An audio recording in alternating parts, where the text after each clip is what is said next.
So if somebody was starting out, let's say if I was starting out and I wanted to do that, how would I go about picking the best market to invest in? There's definitely, I'm moving to San Diego in about 4 months, and I can tell you, like, there's extreme shortage of houses. But let's say somebody, we have investors from all over the country, somebody starting out, how would they pick the right market? How would they know the market that they're investing in if it meets the criteria where there's a huge shortage of houses? So that's it right there. You go where the demand is. Where's there no inventory? Where are you not able to find deals if you're doing residential? Where is the path of growth? So generally in most areas, there's going to be an urban core, an urban center, a big city center, and then everything kind of develops out around that. So there's, there's the plays within that urban core where you can redo a property. I love to do that. Adaptive reuse, take old buildings and repurpose them into residential or, mixed use or something else. That's what I really love to do. That's what I'm passionate about, where I started renovating buildings. But from land development, and even from that, it all starts with what is the need, what is the demand, what are the demand drivers, because that's going to tell you what the highest and best use is when you figure out, what kind of demand is there and what's driving that demand. Is there a sports stadium? Is there, education? Is there, industry? What are those things?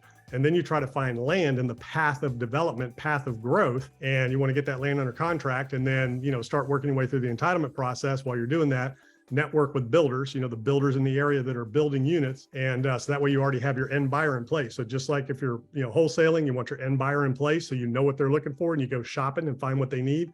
So that's the other way. So if you don't know any of what I'm talking about or how to do it, then what you do is you go talk to builders. So the builders that are building 10, 50, 100, thousands of homes a year, you go talk to them and you say, hey, where do you want to be? Where do you see the path of growth? What type of product are you looking for? Then you go shopping for them and you find parcels of land in areas that can be, if it needs to be rezoned, you get it rezoned, you get it entitled, then you can flip that to another developer or builder, or you go ahead and take it through the entitlement process. That takes time and money, but then it's worth more. And then you sell, either pieces of that or, the whole thing entitled, it'll be worth more money, or then you go ahead and take it through, the horizontal construction, putting in the roads, utilities, all those things, and then you can sell lots or pieces or chunks. So there's multiple different plays, multiple different ways, to execute that business model, but it all goes back to demand. Why is building so hot right now? Because there's no inventory. So the best time to build is when there's no inventory for sale. And then generally that balance will flip, at least it did in the past, pre-2009. After 2009, the game changed because you can't get any help. So there's a huge labor gap to where we can't, as builders and developers, we can't deliver enough units fast enough to keep up. So right now there's going to be a huge demand for new construction for a long time because we can't, even if I gave you all the lots in the world, you don't have enough labor to get them done. So that's a big issue right now. So as far as figuring out where the demand, sorry, go ahead, Dash, did you have a question? Well, yeah, so I was just going to ask Greg, I'm actually working on a few stuff like that now. We're basically just taking stuff through the entitlement process, but we're focusing more so on apartment complexes and just kind of selling the blank pads to builders. Have you done anything with apartments, or are you solely focused on the subdivisions? No. So all of it. So apartments, commercial, mixed use developments where you've got a grocery anchored center development, and then you have everything else around it that includes multifamily, townhouses, residential. So I'm talking, some of the stuff is like thousands of acres. Some of it's hundreds of acres and some of it's like one pad like you're talking about. But multifamily is a huge demand, and builders will pay a premium for a fully entitled permit ready piece of land because they're skipping, I don't know about your area, but my areas, it takes 2 years to get that done a lot of times. Yeah, I'm actually in Raleigh. So I'm sure you maybe have never heard of them, but City Plat, we're doing a lot of land entitlement. We're not necessarily taking anything through the horizontal stage. We're kind of selling out at that point.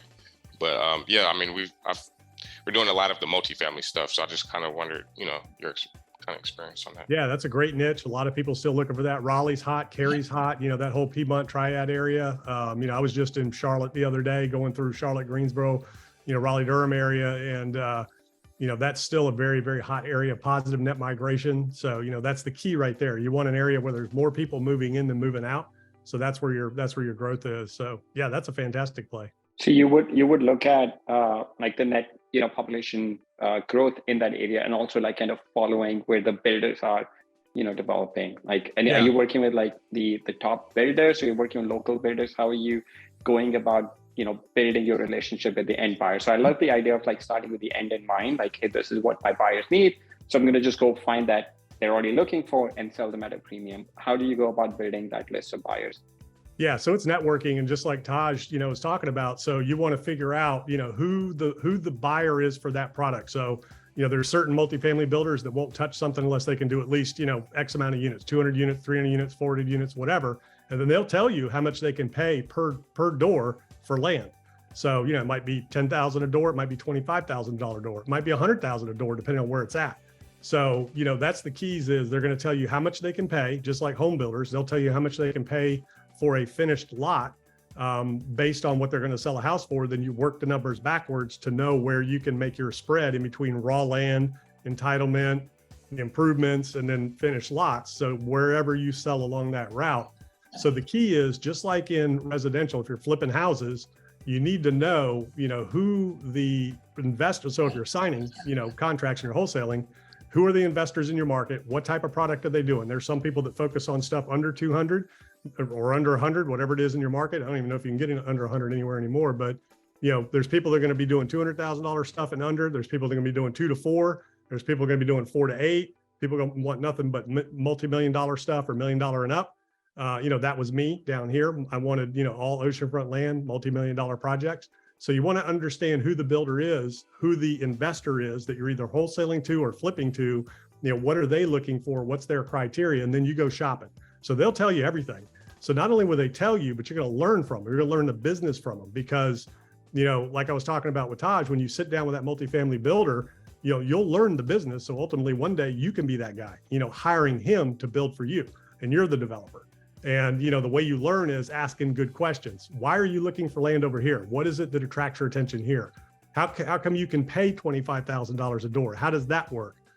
How do you, what do you do from ground up? How does it work? Where do you get your money? Who are your investors? Where do you get your debt? So you start asking those questions, and that's how I learned the business. So again, I started with absolutely nothing. I had no money, no training, no backers, no courses, none of that stuff. I started a little remodeling company. I started doing work for these guys that were buying beach houses, putting ground floors in them and pools, in the backyard, and it would increase the rental income by $50,000 a year. So I started asking them questions. Why are you doing this instead of that? How are you financing these? Where are you getting your down payments? All those types of things. And that's how I learned. And I said, man, I want to do what you're doing. And they were hiring me to work for them. And then eventually they said, well, look, you bring us a good deal, we'll bring the other components, you do all the work, and maybe we'll work something out. So, that's kind of how I got into business. So as you guys are on the front lines of deals, that's how you can work your way into deals. So you can assign that dirt, get your money for assigning the dirt, and still stay in the deal as a partner if it's a good enough piece of land. So you can have all your cake and eat it too if you position yourself right, ask the good questions, and then build those relationships. Interesting. Oh, that's amazing. So you're almost like, when you're meeting the bidder, if I understand correctly, you're kind of like qualifying them, but also like trying to pick their brain on, what they're doing that you could, potentially do one day. I love that idea. I think that's fantastic. Always be learning, always be asking deeper questions, and people will respect you by the questions you ask. They will know how much you know by the questions you ask. I think that's incredible. Kathy has a question. How do you find the builder? Like, acquisition seems easy enough, but the dispos are a real problem now. So how do you go about finding the builders in the area? Like networking, like you're going to the local, meetups, like if you could just speak a little bit about that.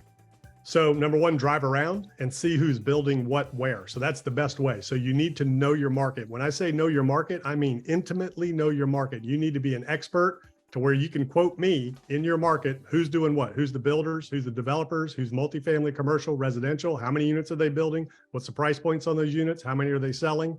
Same thing with residential. How many houses are on the market? How many are under contract? How many have sold in the last 30, 60, 90 days? And how long were they on the market at all those stages? Who are the realtors that work with investors? That, who's the top realtors?